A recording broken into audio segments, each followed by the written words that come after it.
Noble-Forcey here for Seconds Out, take 2 with Ralfs Vilcans. How are you, my friend? Hi, feeling excellent, feeling very good, feeling like a champ. Yeah, well, how hot is it here today? It's like 32 degrees or something, is it not? It's a lot of degrees. You can feel it in there, you can feel it in my apartment, you can feel it outside. It's horrific. Yeah, it's real bad. So, as we can see in the background, we have the WBC. Let me zoom in on the WBC on the gold there. Let's get you back focused. Yeah, we had a trip to Belgrade with each other quite a long time ago now, about 6 weeks ago. Yeah. You beat Nick Hannig. You were considered the underdog. You beat an undefeated man. You dropped him in round 9. Tell us about the experience going to Belgrade, your first fight outside of Latvia. Before going to Belgrade, they actually offered us a fight in Germany. It was in Berlin, wasn't it? That was cancelled. After that, they offered us a fight in Spain, which was also cancelled. And the third fight with Hannig, they offered in Belgrade, which happened. And I was considered the underdog, but in the undercard there were a lot of people, actually a lot of fights. Yeah, who were considered underdogs, and they won just like me. Yeah, Patrick Mendy won. Fifth round knockout, I think. Yeah, and then there great was example. Bosnian guy who was like 2-26-2 who won as well. So that was really cool. So were you seeing these sort of upsets happen? Were you hearing about this while you were getting ready for your fight? No, I actually wanted to watch the fights very, very much because always as I'm sitting in my dress room, I'm watching as the show is going on. But this time I was sitting in the dress room, just me, my coaches, and my previous opponent in light heavyweight fight. The Georgian guy? Yeah, the Georgian guy. Yeah. I just was watching him. He was just sitting alone with no coaches, no nothing. He went out, had his fight. Couple of minutes later, came back, had like a plum under his eye. So yeah, poor guy. Yeah. So back to your fight. One thing I noticed about you when I met you in Belgrade, you were super chilled, man. You were like real cool. I've never seen a fighter so calm and relaxed and happy. Like going into an away fight. How are you so relaxed and chilled? It's a thing I say all the time because my team is stressing for me. My wife was stressing for me, which was not a good thing because she was pregnant at the time. That's not good, man. Yeah, but I was very happy to get that fight because I wanted to prove myself a long time ago already. I had 11 fights in Latvia, and I was very keen on going outside Latvian borders and fighting there and to see what can I actually do. Yeah. And my first fight was a title fight against an undefeated champion who's ranked in the WBC ratings. I don't remember in which place. I think he was in the 10th position or something like that. You're at 14 now, I think. Yeah, now I'm 14, he's 15th. And in the box rec ratings, he was like 38th. I was 129, something like that. So I was very excited, and I may have not shown it, but I was kind of scared. Yeah. Because I knew my opponent, I knew what I'm getting myself into, and who am I going to be fighting. That's interesting, that. Because also a big role was the fact that we had no fight. We could see him.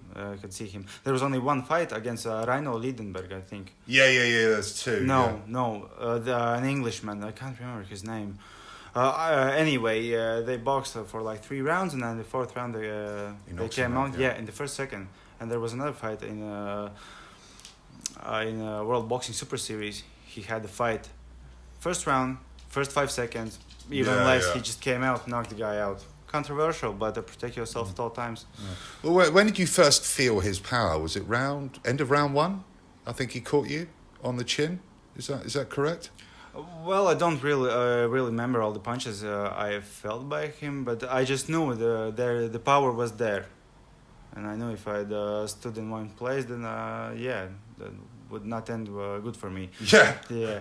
So all the times when I was against the ropes, I just tensed up and just punch me, just get it over with, and I knew he would throw like 3 or 4 punches, then he would back away, and I knew. Through 3 or 4 punches, okay, let's move. And I just working the jab, working the distance. I was much taller than him, so that was the game plan. Yeah, you had physically, you had quite a lot of advantages over him, and yeah, you used it. You couldn't have used it better. Yeah. Open scoring. There was open scoring in this fight. I've been noticing it a couple of times actually on German shows I've been working on. What was that like for the first time in your career, hearing open scoring? Well, this fight was there were a lot of new things for me. So open scoring was one of them, and it was quite interesting. Yeah, it was, wasn't it? Yeah, because after we knew that after the fourth round they're gonna announce it, the scores, and they didn't announce it after the fourth. They did it after the fifth. Yeah, so it was like a round delay. Yeah, they had to count the scores and stuff like that. We asked the judge, and he just said that. And after the fifth round, I heard that I was ahead on 2 judges' scorecards. And I just felt amazing. Yeah? Seriously. So that gave you an extra boost. Yeah, and I just knew I Okay. had to keep the tempo. I couldn't relax. I had to do what I'm doing for like 5 more rounds, which was kind of scary because after the third round, I sat down and I asked my coach, how many rounds left? Because I was kind of gassed out already after the third round. I think the other 7 were just on pure adrenaline. Wow. Yeah. Crazy. The 10th round was just... I was not breathing. Yeah. So I thought you were the clear winner in the fight. I thought you won by a few rounds, a handful of rounds. I didn't score it officially while I was commentating, but you were the clear winner. When you heard split decision, what were you thinking? Were you thinking, oh man, I'm getting robbed here? Exactly. Is that what you thought? Yeah. The first thing which came in mind was, okay, they gave me a split decision, like a bonus to my... That's nice of Yeah, them, like a bonus. Okay, you can have the split decision, but we're going to keep the victory to ourselves. Okay. And yeah, the announcer did everything in German, so I had no idea what's going on until they said, Latvia. Yeah. And then the judge raised my hand and I was just, fuck. I did it. I actually did it. Amazing. And there's you can see the silverware. Yeah. Okay, well, so brilliant. So let's talk about after the fight. You, weirdly enough, you flew through Belarus and you just missed the Lukashenko airplane hijacking or whatever. We heard about it. Did you hear about that? We heard about it. And we had other problems in our airplane. Oh yeah, you told me. Yeah. Some old guy was traveling with some girls' sports team. I don't know, football or something like that. Yeah. And he jokingly said that one of the girls was infected with COVID, which is not the funniest theme right now in the world. But yeah, he said that the steward was very angry. I'm not surprised. Yeah, she said like, okay, because of you, no one's flying out. Everyone's doing COVID tests right now. Oh no. Yeah, but fortunately we took off, and when we landed, some serious people came to the guy and talked with him after we went on the bus which takes you to the airport. Yeah. Yeah, the police arrived and actually talked with the guy. Yeah? Yeah, but I don't think that he had any trouble, just a slap on the wrist. Yeah? Very Russian sense of humor. The stewardess was very angry. She was so angry. It was kind of scary. Oh man, yeah, I had some dramas getting home as well. We all did. But yeah, it was a mission, man. But amazing you got the win. So L&K Boxing, your promotional company, I know they were very happy with you. You've got like a new promotional deal and things like that. You got a new trainer as well. Tell us a bit about that.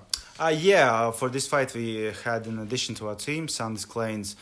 He's the previous trainer of Mairis Briedis, so he had a lot of knowledge to pass over to myself. He showed a lot of things in how to work in clinch, what to do against a heavy puncher like Nick. And I used those things. Yeah, you certainly did. It helped a lot. So now I'm training with him more. Cool. Yeah. Cool. I have an upcoming fight in October in Arena Riga. Yeah. I'm not sure if it's going to be just a fight or a title defense or something like that, but we're training with Sandis Kleins. Cool. Yeah. A lot of people think I'm really weird because I'm English. I live in Latvia, and I'm really obsessed with the boxing here because it's such a small country and you've got so many good fighters. Yourself, you've just sort of broken through. Ricards is going to take on Buatsi. Yeah. Briedis is one of the best in the world, and then there's loads of other young kids who I think are really good.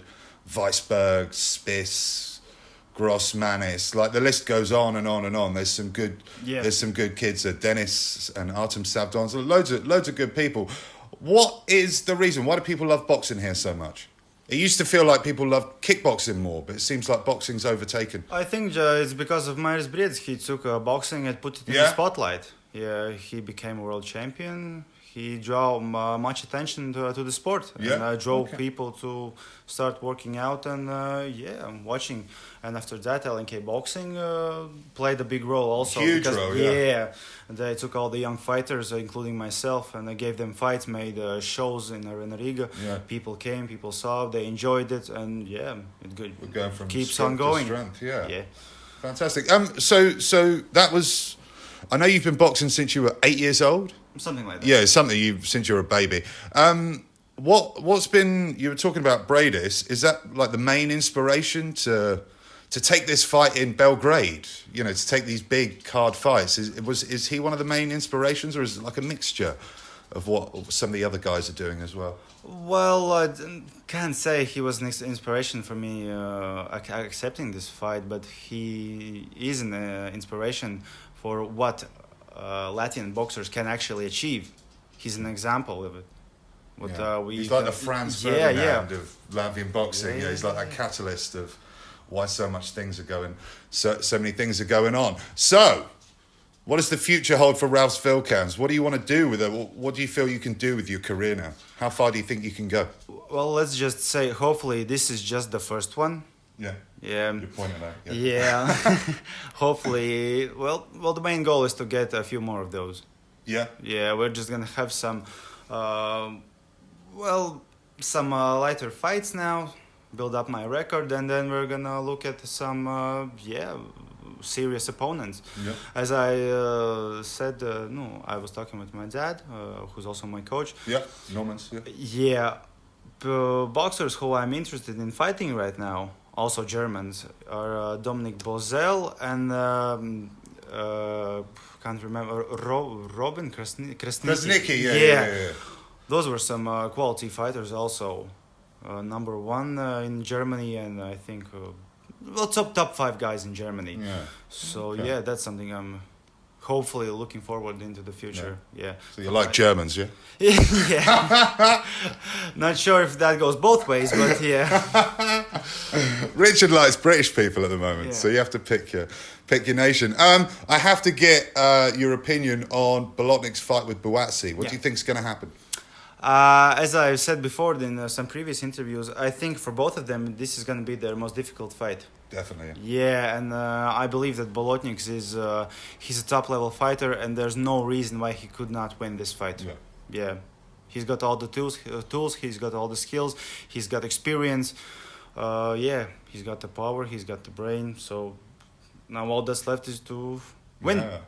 Oh, man, it'd be crazy. And I truly believe he can do it. Yeah, I do too. And I think a lot of people in UK, I've had people from UK texting me, 5-1, I'm putting a load of money on Bolotniks. So, so exciting times for Latvian boxing. Man, I'm just thinking if there's anything else we've missed. Anything you wanted to add to the interview before we go? Nothing comes to mind. Nothing comes to mind. We'll leave it there then. Ralfs Vilcans, thank you very much. Congratulations on winning on your WBC belt. And we look forward to October, my friend. As do I. Goodbye.